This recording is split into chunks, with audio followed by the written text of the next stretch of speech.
બનાસકાંઠા જિલ્લાના ડીસા તાલુકાના રમુણ ગામે સ્પોર્ટ મેદાન અને અદ્યતન લાઇબ્રેરીનું લોકાર્પણ રાજ્યના વન અને પર્યાવરણ મંત્રી પ્રવીણ માળીના હસ્તે કરવામાં આવ્યું હતું।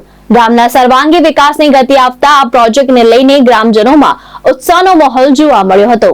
રમુણ ગામ ખાતે નવીન સ્પોર્ટ મેદાન તેમજ સીસીટીવી સુવિધાથી સજ્જ લાઇબ્રેરીનું લોકાર્પણ પ્રસંગે મંત્રી શ્રી પ્રવીણભાઈ માળીનું પુસ્તકોથી રજત તુલા કરી સન્માન કરવામાં આવ્યું।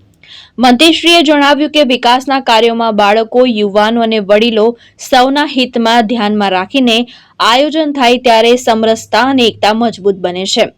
રમુણ ગામે ઊભી કરેલી આ સુવિધા સમગ્ર વિસ્તાર માટે પ્રેરણાદાયક બનશે।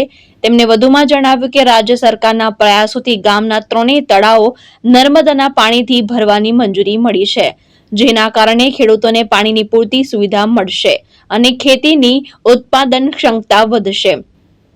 મંત્રીશ્રીએ જણાવ્યું કે વડાપ્રધાન નરેન્દ્ર મોદીના માર્ગદર્શન અને ગુજરાતના મુખ્યમંત્રી ભૂપેન્દ્ર પટેલના નેતૃત્વમાં રાજ્યમાં વિકાસ કાર્યોને નવી ગતિ મળી છે।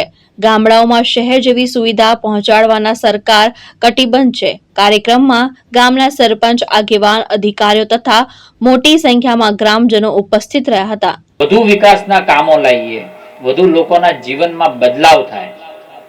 મને કાયમ વસવસો રહેતો હતો કે આટલી મોટી આટલા કરોડોના ખર્ચે આપણે પાઇપલાઇન લઈએ અને એમાં મારું આ રમુણ ગામ બાકી રહી જાય। મને કાયમ વસવસો રહેતો।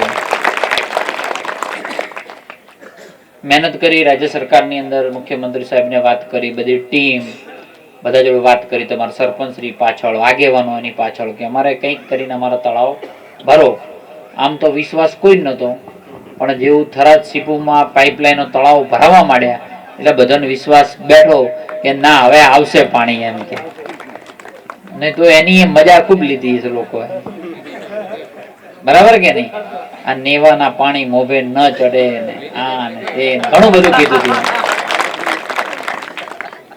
પણ જ્યારે સારું કામ કરવા ઈચ્છે ત્યારે કુદરત પણ સાથ આપતો હોય છે અને એના થકી આજે મને જે વસવસો રહેતો હતો એ તમારા મોતીસરી તળાવની અંદર પાઇપલાઇન આવી ગઈ છે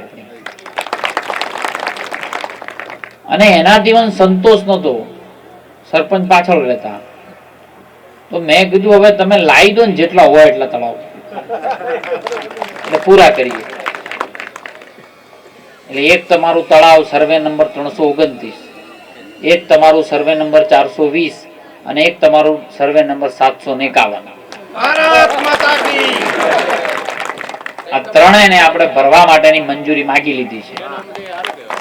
માતાજી કરશે તો બધું સારું થાય અને હજી કઈ રહેતું હતું એ કહેજો તો પછી, બરાબર કે નહીં? પણ માત્ર ભરવા પૂરતું નહીં, એનાથી ખેતી કરજો બધા, ખેતી એનાથી જ કરજો।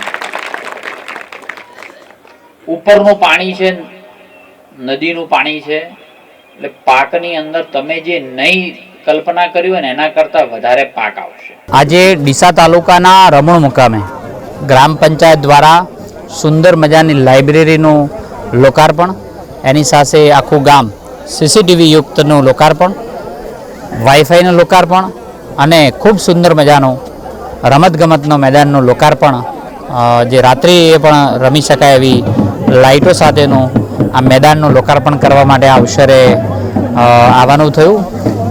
ખૂબ સમરસ જેવું ગામ અને આખું ગામ એક થઈ અને બાળકો માટે, યુવાનો માટે, મહિલાઓ માટે, વડીલો માટે વિચારતું હોય એવા ગામની અંદર આજે વિવિધ કાર્યક્રમના લોકાર્પણ પ્રસંગે આવવાનું થયું। જીતુ સોલંકી, દ્રષ્ટિકોણ ન્યૂઝ, બનાસકાંઠા।